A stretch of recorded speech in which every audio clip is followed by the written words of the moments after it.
ఏం చేస్తుంది పాప ప్లేట్లో? నీ చేతులు చూపించు. చేతులు, షో మీ యువర్ హ్యాండ్స్. ఎవరు పెట్టారు? అమ్మ పెట్టింది. ప్లేట్లో ఎవరు వేసారు మరి?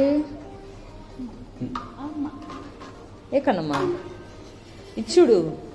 రైమ్స్ తర్వాతలే.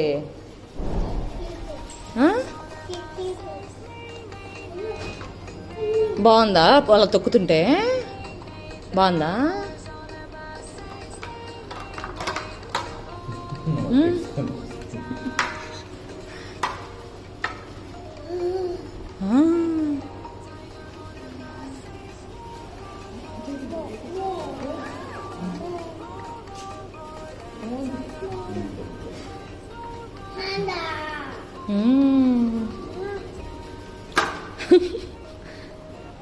ఆ తొక్కట కన్నమ్మ చింది పడిపోతుంది.